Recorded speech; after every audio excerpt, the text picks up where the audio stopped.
Welcome, everyone. Welcome to Local Love Live. I'm your host, Justin Young. I'm a San Francisco-based artist and founder of Musepop. We are broadcasting this live from the Musepop studio in the Bayview district of San Francisco.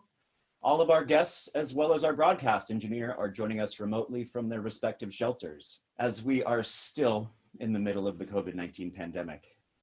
This little website called Local Love, you can go to musepop.io/locallove and check out a bunch of artists. And then we just added this additional programming, so we'll be doing this every Thursday at 7 p.m. And next week we are going to do a music themed one. So first, I'm going to refer to my little question sheet here. I would like to ask the first question to Jodi Lomask from Capacitor. And Jodi, can you tell me how many members are in your company? And people that don't know about Capacitor, please tell us a little bit about it. Okay, yeah. So Capacitor is a dance, cirque, sculpture, media company, and we create shows in collaboration with scientists, often about the natural world.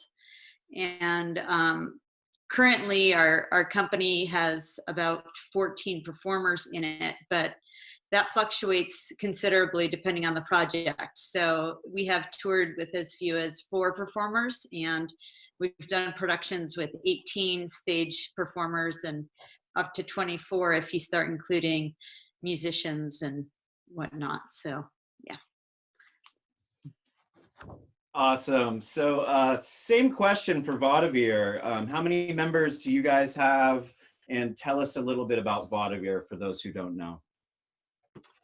Well, Vaud de Vire is a dance circus performance company, and we actually, like Jodi, it really depends on the project that we're curating, how many performers we actually have in the project. Our core members are roughly 20 to 24 core members, but that is expanded to hundreds of performers curating at music festivals, down to a tight group like Jodi that we would travel with it sometimes. But we're about a 20, 24 person performance company. And then you have crew and bar staff and catering and some of our projects. And that's part of the family as well. So is that it? The whole world, basically. Well, yeah, I just, wanted to remind everybody that both these groups have really big staffs. One of the reasons we're doing this is to try to help raise money for each of the artist groups. You'll notice that when each artist talks, their Venmo is there. If you feel like tipping, please go ahead and try and throw them a little bit of cash if you can, but we really thank you for being here. We're gonna play a couple of videos just for people that aren't familiar with the groups and just to kind of wow everyone. First, we are going to play Jodi Lomask's video from her 20-year retrospective called Left to Her Own Devices. And we're gonna roll it now.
Yeah, we having a good time. Clap your hands. Come on.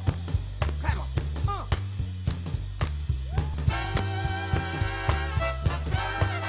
Yeah, now. Shoot me. Come on. Yeah. How you like that? That's the jazz mafia. Like a mug, baby. Woo! No matter where it's raining weather, birds of the flock got to stick together. So get your chips, get your hat, get your shoes, get your cane. Come on, everybody, in it rain. Let the good times roll.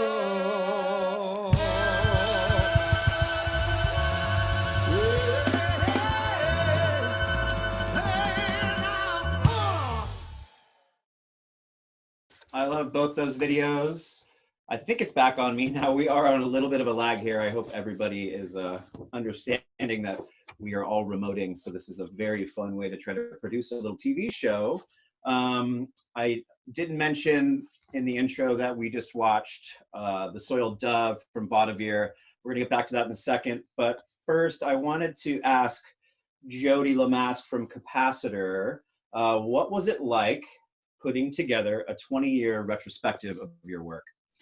Well, I've been trying to put together a retrospective since my 15-year anniversary. And that was when I first started trying to sell the idea to Yerba Buena, because I really wanted to create a best of album. Like, I love the 70s rock stars. And I just thought, wow, it'd be great to do a best of album. I love all the best of records I grew up with. But it took me a few years to make it happen. And then by the time I made it happen, it was 20 years. And but I loved it. And I loved that I didn't cast myself in the production, so that I could sit in the audience and I could just enjoy seeing all of my favorite pieces from all of the previous 10 full evening shows. And we also built in a platform on the stage. So this was in the theater. So it was a pretty big stage. And we were able to basically run 3 pieces simultaneously and have things coming on and off throughout the performance. And that was the only way I was able to squeeze in all of my favorite pieces in one evening.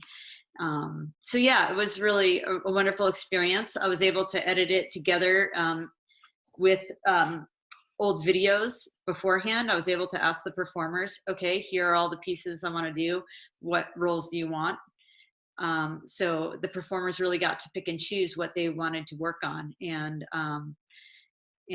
so it was, I don't know, it felt really easy and fun and satisfying. I was really grateful to have that opportunity and to be able to present it in a way that felt on the level that I wanted to be presenting it on. So Yeah, it was really amazing. I remember, I think the first time I ever saw Capacitor was maybe in 2002. I think you guys were doing a fashion show, and the performers had the bungee suits where they were all tied to each other, and I was like, whoa, who are those guys? So and you know, like, I think just right after that I met Shannon from Vaud de Vire, and yeah, I mean, gosh, what a great time.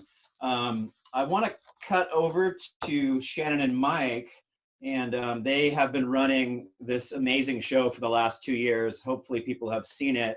It's called The Soiled Dove. They have this massive vintage Italian circus tent that they erect in Oakland during the fall of each year. I'm sure lots of people have seen it, but I'd love to hear from you guys.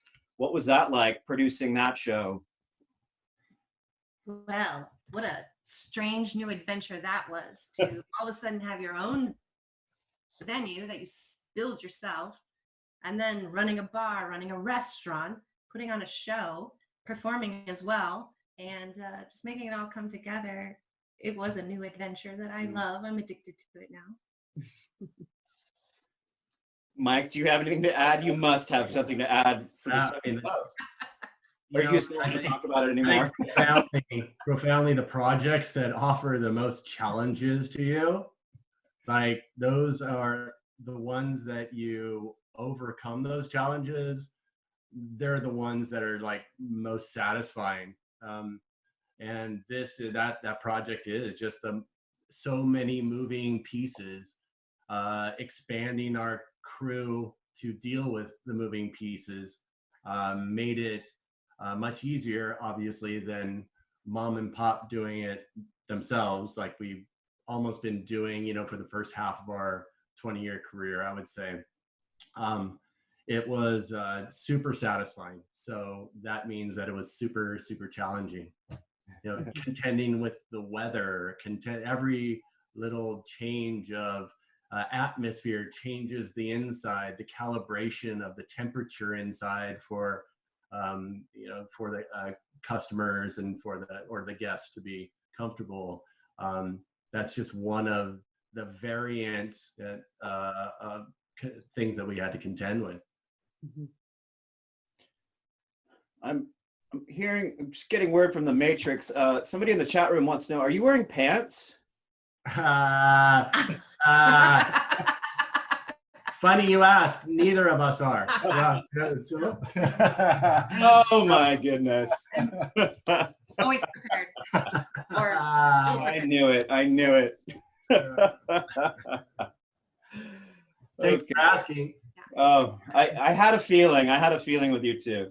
All right. So let's see. Let's do another question for Jodi. So I was talking earlier about the art exhibit we're doing. We were featuring Vaud de Vire Society as well as Capacitor in the exhibit last week, which is now in the archive. You guys can go back and check that out at musepop.io/localove. This week, we are featuring Jodi Lomask's motion sculptures with 11 other artists. But I wanted to ask a question for Jodi, which is, can you talk about the process of creating your motion sculptures? Right. So the motion sculptures are born out of a desire to have a certain feeling. The first sculpture I created was the bungee box, and I wanted to be able, I was working on a piece called Hump, and I wanted to be able to hump upside down. So I created this 7-foot bungee cube that then turned into this space-time fabric piece. So anyway, it's sort of, you never know where you're going to end up when you start something. And but basically, when I'm thinking about a sculpture, I'm thinking about a movement that I want to be able to do, or a motion I want to be able to create, or a feeling I want to have. And I'm trying to figure out, how do I create the sculpture that will instigate that sort of motion and create that kind of feeling. And so when I'm designing for somebody else, I'm thinking about, what do they want to feel more of, and how can I create the situation in which they would feel that more often by engaging with the sculpture. So the sculptures aren't complete unless the human body is interacting with them. So they can be they're meant to be beautiful on their own so that they can be on display and be pretty to look at, but they aren't actually a complete sculpture until somebody is physically interacting with them. Yeah, they're so much fun. We were super lucky last year when we produced our 4-day snapshot interactive festival. Jodi rented us one of her lovely sculptures for a very nice price and let everybody play on it. And if anybody went, you had a good time with it. Beautiful bungee piece. Maggie Powers danced on it. She was fantastic every night. And definitely when we all start making money again, I'm definitely going to try and commission you to put a sculpture in the back of our house, because our daughter is a climbing maniac. So Yeah. We got a lot of these questions about Vaud de Vire from a lot of people, and the next question is for Vaud de Vire. And what does Vaud de Vire mean, and how did you come up with that name for your group? Well, Shannon found the term Vaud de Vire in looking around in the vaudeville realm. Yes, vaudeville was taken from Vaud de Vire, the French, And it was this land of songs and dance and games and shows that I really related to, wanting to be there and create that in our hometown. And after we actually 20 years ago chose the name Vaud de Vire, so many things revealed itself about the name more and more over the years that were ridiculously serendipitous to what we do. There are songs, so it translates, it's Valley of the Vire in Normandy, France. And Vaud de Vire is voice of the city. And that's what we sort of felt like, we were the voice of the city at times. And Baselin, don't recall his first name, but they're songs of the Vaud de Vire. And that's the most famous of the Vaud de Vire, songs of the Vaud de Vire, and they're drinking songs where jesters and stilt walkers, and we're talking 17th century France, stilt walkers, jesters, just debauchery and just playfulness. And that again revealed itself more and more later as we researched what Vaud de Vire meant. So we felt akin to it, to say the least. Wow, that's amazing. I've never heard that. We should play some of those songs sometime and hang out. Next time we see each other, let's just play a bunch of 17th century songs and drink a lot and have a great time. Like everybody that's on the Twitch channel right now as well. Same question for you, Jodi. Why did the name Capacitor resonate with you for your group? Well, capacitor is an electrical device for holding a charge of accumulating and holding a charge of electricity for a given release. So it's this very common device in a lot of things around your home. But for us, it's a reminder and it's a metaphor. It's a metaphor for the life of a performer, that you rehearse, you gather energy over a long period of time, and then you have the performance, and then it's a sudden release of all your energy, and then you're empty again. And so I sort of named the company that to remind myself that I was signing up for a more extreme lifestyle, and that was part of the game, is that we would have these enormous highs, and then there would be a period of emptiness and depletion afterwards. I love that name. It's amazing. It's such a great name for a dance group as well. So let's see. Let's go back to our list here, and just want to let everybody know that we are going to answer some questions out of the chat room. So if you're in there, just start asking them whatever you want to ask. We're going to try to get it to as many as we can. We're going to try to keep this to an hour. And yeah, it's currently 7:25. So go ahead and ask some more questions if you want. We got a few more here. Kind of a general one. We'll give this to Mike and Shannon. Where do your creative ideas come from, and how do you start the process of creating a show? Good question, Justin. We gathered these from the internet. The internet just kept giving and giving and giving. Well, I believe really we're very influenced by music. We have so many wonderful musician friends, bands, performers. So a lot of times inspiration comes from the music. It could come from a performer. We've been with our performers, many of them for over 10 years now, and love them to death. They're so talented. Inspiration comes from them. Inspiration comes from daily life and interaction with our community, our audience, becoming one with them. I think that really is motivating for me. All of those things. How about you? I mean, I could add that sometimes the inspiration comes from a commission. So we're given in, in corporate gigs and such, and we want to make the corporate gig as novel as possible, but we're given a theme to work with. So those are really fun to be. And again, I think we're sort of a glutton for challenging things. So it is really good when somebody drops a commission on you that is just so thematically diverse from what you've done in the past, that challenge is awesome. So the inspiration sometimes comes from a commission, sometimes comes from just a wild idea. Our latest show, The Soiled Dove, it was easy where that inspiration came from the Barbary Coast, from the history of where we're sitting specifically right now. And that's one of our latest inspirations, is the Barbary Coast, and having that wild, tumultuous, crazy world inspire the latest creation that we've been running in Oakland. Awesome. Jodi, do you want to take a crack at that question too?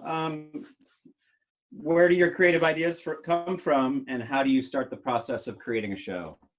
Yeah, I guess I have found that my creative ideas are a side effect of learning new things. So as I try to understand something I don't know anything about, my mind accidentally generates images and ideas for performances. I think it might be because I started choreographing about the same time as I was first learning about the world, and those parts of my mind kind of connected themselves. So basically, I'm always curious. I'm a very curious person, and I'm looking for something that has some heat behind it, and maybe it's a phrase, maybe it's a story, maybe it's something about the way the world works that I don't understand, and I want to understand it, or I want to learn more about it. And so that was the reason why I started this capacitor lab process. In 2000, I started bringing scientists together with the creative team over the course of 6 months before creating, before we even went into the studio to rehearse. We would spend 6 months meeting monthly, talking about whatever topic I was most curious about at the time, and exploring, sharing the ideas from the scientists, sharing the ideas in the process that the artists were going through, and then creating a show out of it. So that is how we ended up exploring the forest canopy, exploring the deep ocean, landing in environmental themes, exploring the deep earth and outer space. So yeah, and I think it also was a desire to not create the same work over and over again, that I feel like if I keep learning new things, then I'm going to keep creating new work. Whereas if I only have the same material to draw on, maybe I would end up creating the same sculptures over and over again, and the same choreographies over and over again. So. Yeah, your workshops are really amazing. I've been to a couple of them, and maybe it's a good time to talk about that. I think the state of affairs right now, like a lot of us as artists, we're very open to kind of taking people in and maybe trying to figure out a way to, like, do something a little bit like this forum that we're doing that is maybe a little bit more connected or something. If anybody's interested in that, go ahead and email me, connect@musepop.io, and we'll see if we can get like a small group of people together to do more of like a 5 to 10 person kind of tight knit thing with both Jodi and maybe Vaud de Vire Society. So let me know about that. Let's see, what else do we have here? Maybe this is a good one for Shannon. Shannon Gaines, how did you get started in dance choreography, and what qualities do you look for in performers? Good question. I'll start with the performers. I love spunk, eye contact, fresh attitude, individuality, confidence, drive, and also an inkling to get better, to improve skills, to find new skills, to work together. Love all those things. Originality. And it's funny, I don't really know how I got to be a choreographer. I'm a performer, And as this group formulated, I just was the one who had some dance steps to offer, an idea to offer. And I feel that from there, the amazing group that we formed really puts ideas back into it, and we all create something together. And it's just kept rolling that way.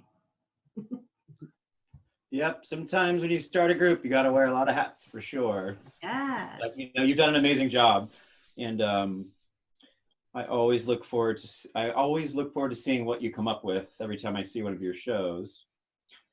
Jodi, maybe same question for you, but maybe let's add a little bit more on top of that. So how did you get started in dance choreography? What qualities do you look for in performers? And what advice would you give an up-and-coming choreographer?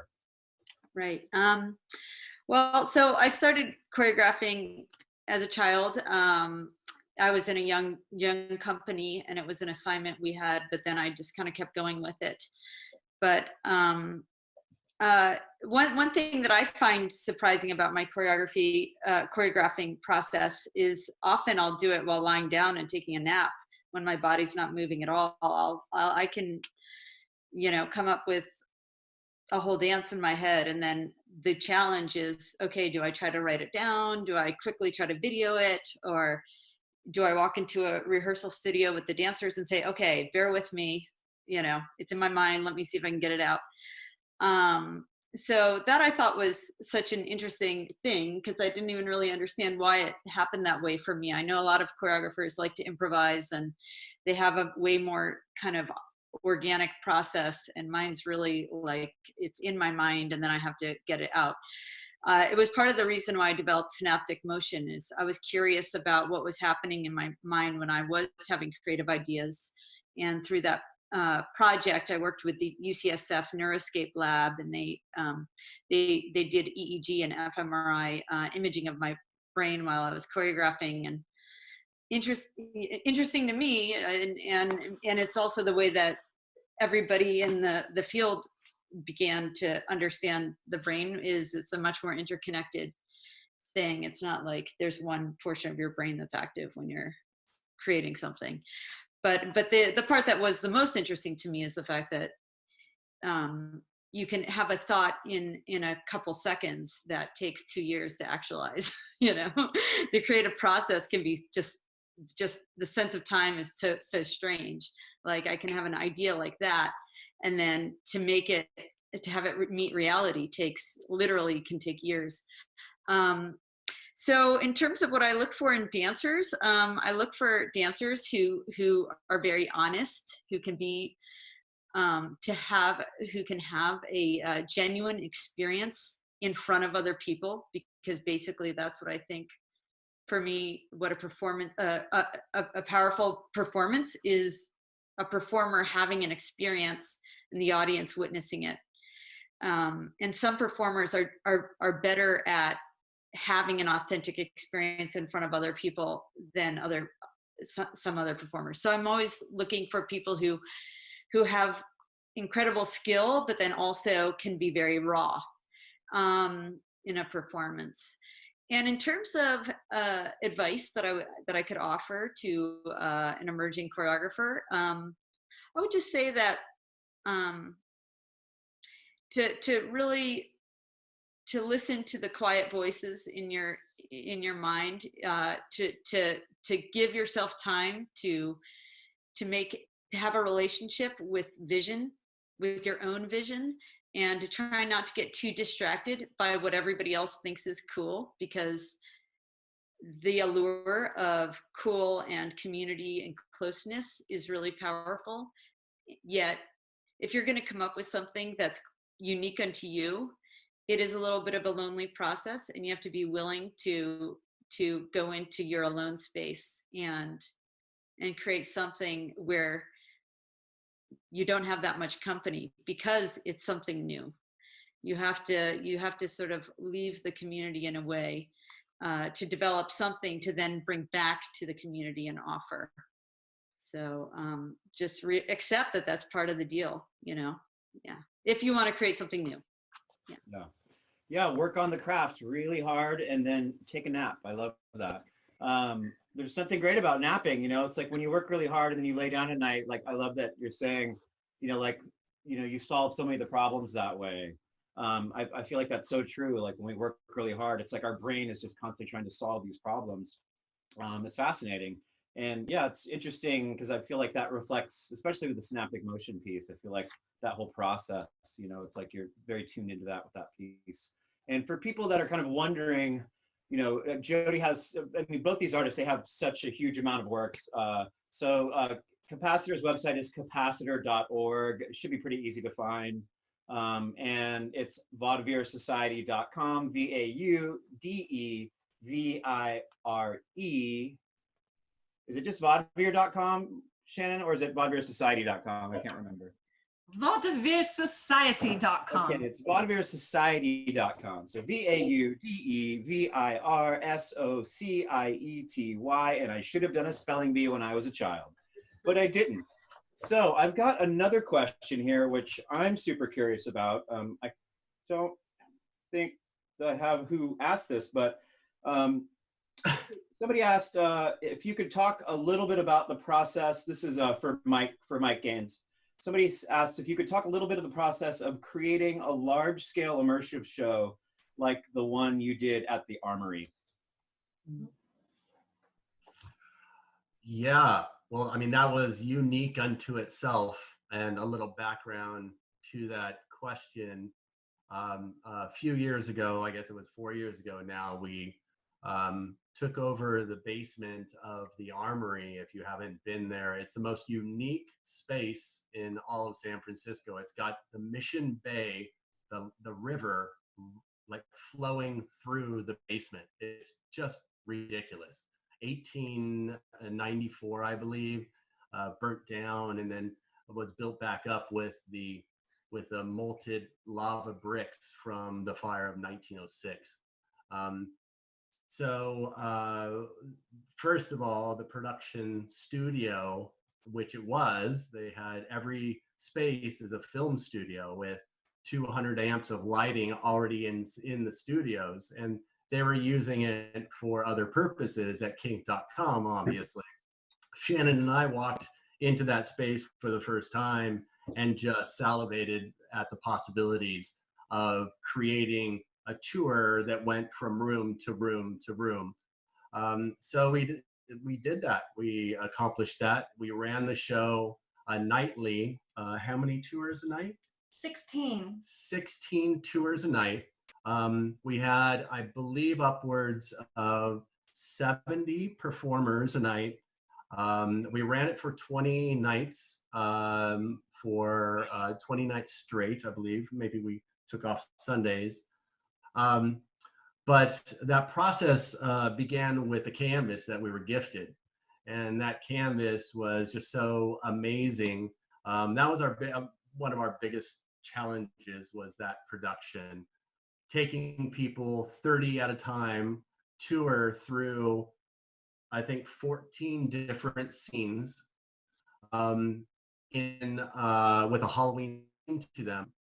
And wow, it was just a production success from the shit show that it could have been.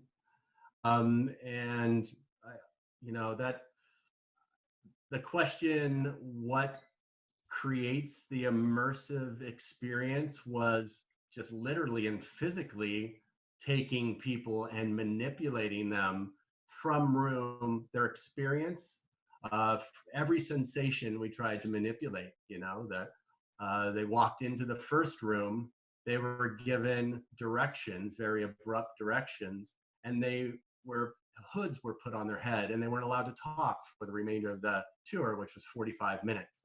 So just the sensory overload that we tried to put people through, and, you know, accomplished it, was very physically an immersive experience, the most that we've ever done. Immersive is played around with quite a bit. And that one was literally immersive experience. Face-to-face performance and mutual entertainment from the audience to us and us to the audience. That we all became one. We love that face-to-face. The feedback was amazing. The best part, I think the success, the feeling of success was when the tour started out very stuffy and maybe standoffish. And by the end of the 45 minutes, they were, I mean, literally like half the crowd at the end was nearly naked because in one of the rooms, we sprayed blood all over them and they expected that, or fake blood. And just the revelry that we share just keeps, there's this like constant drive and the cogs just keep getting faster and faster until smoke just like spews from it and then the experience is over. And that specifically to that event, that was awesome. Thanks for taking me back on a memory lane. That show was amazing. I mean, it's amazing when you get, I mean, getting a space like that is just like, I mean, it's kind of a once in a lifetime experience, really, getting access to a space like that. And I just remember that show being like, you know, like WTF, oh wow, you know, it's like, what is going on? Oh my God. And it was, you know, because of what, you know, it used to be, it's just like you could really take things to kind of any direction there. So it was really a lot of fun. Let's see, we got a couple more great questions here. We wanted to ask Jodi a little bit more about just kind of directing dancers and performers and like your process for directing them. Is there any kind of specific techniques and things that you use to direct your dancers, or? Yeah, totally. In all the work I do, the sculptures, the choreography, the capacitor lab process, I consider myself a creative problem maker. I make the problem, I craft the problem, and then I ask the performers to solve the problem. And so sometimes that's a problem of, here's a sculpture, and here's the character, and here's the goal. How are you going to solve that problem with your body? Or if it's a costume that's full of water, and how are you going to balance this on your body and look elegant and, you know, travel across the stage in this way? And then the performer works on solving. Another way I think of my role with the dancers is I think of myself as somebody who creates a frame that helps people, the performers, reach a new height in some way, and to frame what they're doing in such a way that people really pay attention and people really care. By framing them in a new way, it's possible people notice novelty, people pay attention to novelty. So if I can frame them in a way that makes what they've already been doing look like something nobody's ever done before, people will want to pay attention to it more. And yeah, so. Thank you. Well, we got a hard one. Nobody said this was going to be easy. So this next one is a dual question for Mike and Shannon. No, we're not my pants. Well, I think this question has a little bit of that in it. Can you speak a bit on how your creative process works, and also the dynamics of being a couple who creates together? Oh. Well, I can talk a little bit about our process. There are some things that we do that I particularly enjoy and find fruitful for our creation. One thing we do is, much like the capacitor allows, we have what we call family time. And we will invite certain Vaud de Vire performers to bring in a special skill they have, whether it's voguing, swing, dance, stretching, handstands, and they'll do a workshop that day for the rest of the group. It's really fun. And you just might find something that 10 people can do. They can all vogue, and that's going to be in our next show. So that's a very cool part of the process and fun. Another thing we do is just kooky things like Monday night we had craft club. Vaud de Vire Craft Club, and we all Zoomed, and we normally do that in person, but we Zoomed and we crafted and shared, and 20 people showed up, and that is inspiring, and that will go into our performances when we all come out of this. The other thing that we do as part of our process that we just started doing was kind of checking in on an annual basis with each performer individually and asking them what they feel like doing. What are your dreams? What are your goals this year? How can we help you? And I think we lost you guys. Sorry. I can hear you. Oh, testing. I can hear you fine. good. Wonderful. It's just our screen went away for a second. Wow. Well, you probably went to sleep. I'm What? awake. Is everybody else awake? My eyes were closed, but I was awake. I'm hearing that there is a few people awake still. Yep. Okay, good. Well, I was enthralled. I was fascinated. I was paying attention because I hope to get invited to one of these one day because I love crafting and that's all it takes. Is, think of me. All right. Is the want. It's there. Would you like to speak a little bit about being in a relationship and creating together? For these people? Yes. Yes. I didn't get who asked the question, but it's such a fantastic question. So. It's super awesome, and it's such a battle too. Like just when we create our own themes and our own shows, I think a lot of it is first and foremost based on play, and whatever, even if we're taking on a serious subject, we're twisting things to make it easily digestible by the audience. Even if it's a super serious subject, I'm sure these days are going to inspire so much from us. But just on our process, we think about if we have a show that we know we want to put together, or if a time period that we want to launch a new show, we pull together a theme together, and we literally have drinks and cocktails at night. All night brainstorming. All night brainstorming. That is actually a big thing with us. We listen to music. I think music inspires a lot of our process, our dual process. At times, we will blow up in front of the company, but those who have been around a long time will assure the newbies it's quite all right. This is part of their process. They love each other and they love you. Don't worry about it.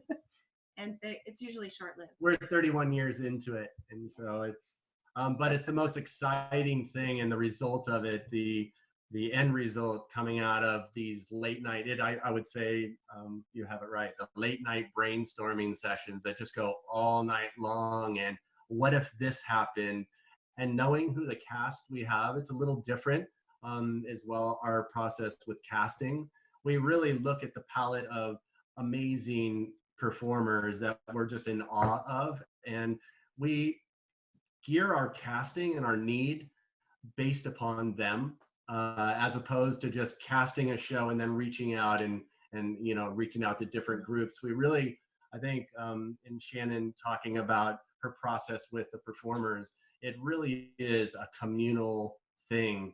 Like that's the strongest thing, and that's what we aspire to be around, is a family of performers that have a goal, that they're holding hands together, no room for pretension, really and really want to work through different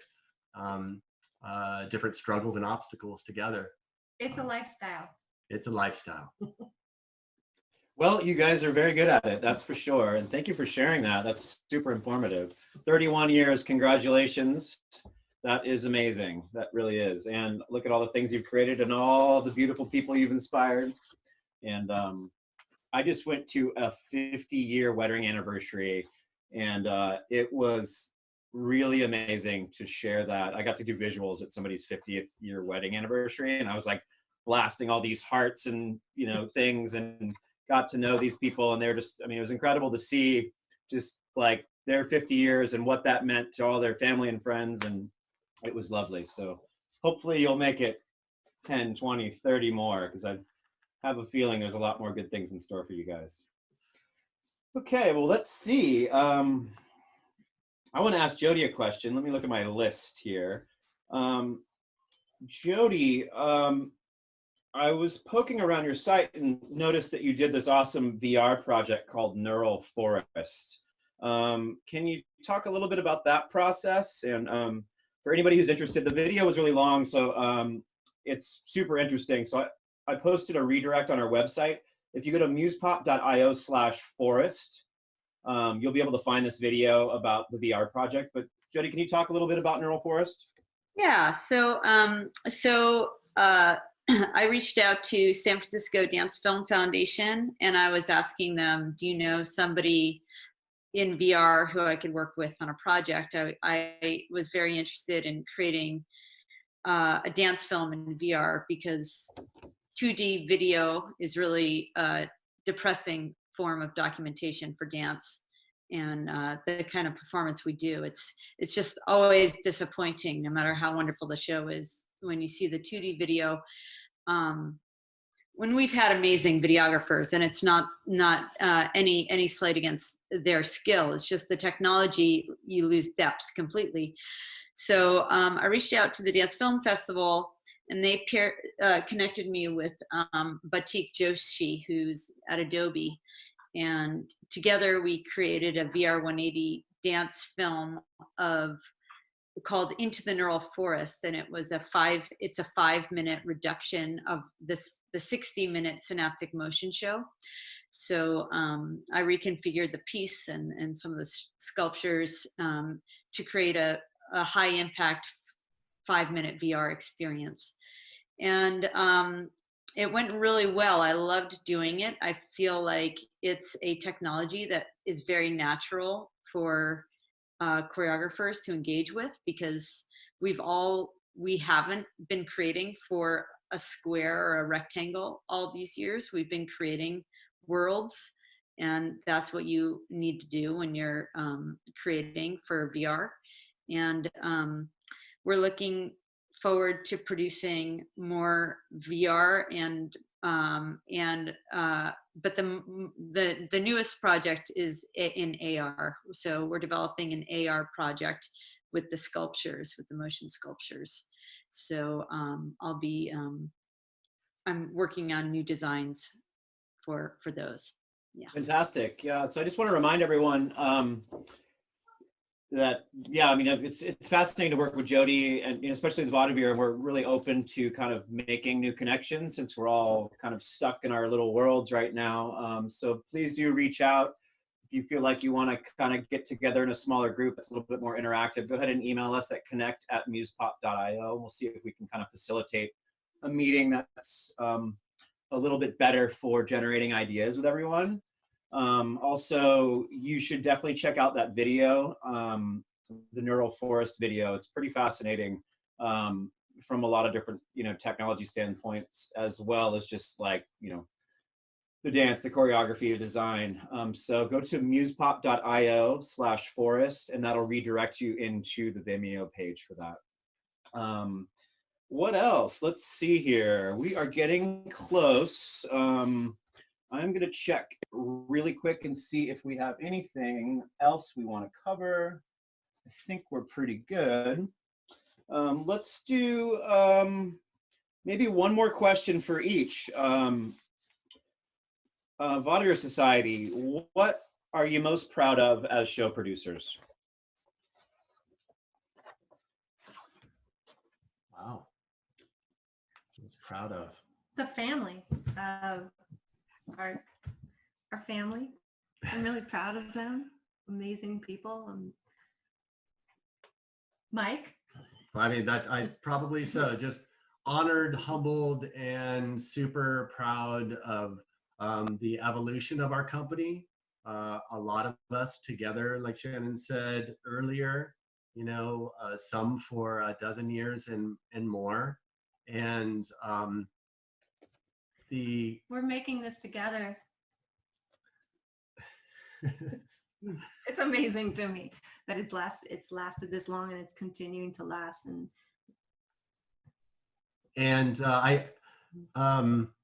wow, I think also welcoming in and just seeing the new faces come into the fold and enveloping a one voice kind of thing, you know, with 24 performers plus and crew and everybody. It's not only the performers, I mean the crew and just everybody that's a part of the experience that you're creating, having them all work toward one goal, and then feeling so like everybody put it on the line at the end of the night, and feeling and knowing, looking around and knowing everybody else is in that state of id with you. Whether the show had glitches here and there, I think that's what I'm most, like I would be most proud of, is the camaraderie and the family that has developed over the years. And endured. And endured over the years. The ups and the downs and downs. And believe me, we put them through enduring things they need to endure. Yeah, no thin skin in our company at all. No. That's a great answer. Thank you, guys. Jodi, what are you most proud of as a show producer? I guess I feel proud if I feel like the audience is energized and the artists are inspired, and I'm proud of the teams that I put together for the shows, and the unique images that we've been able to create together, and the process. I feel like it's a cool process, and always I felt like we weren't getting paid enough to have a shitty process, you know, like it was never, like it had to be fun, it had to be satisfying, and we just don't do it if it's not going to be a good time for us. So we pick and choose, I guess. And yeah, I guess I've been really happy about that. I love performing, I love directing, and I love connecting with audiences. So I do feel really grateful that we've been blessed to have this kind of life, you know. It's kind of a gift, isn't it? Yeah. Yeah, it really is. So I wanted to thank you both for joining us, but first I wanted to say to our broadcast friend, Kristen Sunday, we love you so much. Thank you so much for collaborating with us on the broadcast. It's very tricky to try and do this. And if anybody's out there trying to do this, we have a lot we've learned and we're happy to share that with you. But I just wanted to say personally, Kristen, I love you so much. Thank you so much. Jodi, Mike, and Shannon, thank you for joining us. I want to let everybody know that we have weekly exhibitions dropping every Monday with like a dozen new Bay Area artists. Artists get 100% of the donations and the sales on their pages. Please share that with artists. Send them over to me. We're going to try to get them up. We're trying to do these things once a week. We've got exhibitions. We're going to be doing these AMAs. Next week, we got a really great lineup. We're doing Aima the Dreamer, Shayna E, and Gavin Hardkiss. We're doing a show about working musicians or not working musicians, I guess. We're all sort of trying to get through this. What else do we got going on? You know, if you are somebody that's got a lot of money, just try and drop some for some of the artists, give some to Vaud de Vire, give some to Capacitor. Go on our site, find an artist you love, adopt that artist, tell them you love them. That's what Local Love is all about. It's just about like trying to keep this community going, trying to get through it all. What else? Follow everybody on social media, give them some likes, give them some love. I think that's it. So maybe see you next week on Between Two Palm Trees. Anyway, our set was pretty funny. This is all we could really come up with at this time. But anyway, love you guys so much. Miss everybody out there in the world. Thank you, Jodi and Mike and Shannon. and Kristen and Jen and Ty and everybody who helped put this show together. And we will see you soon. Thank you so much. Bye-bye.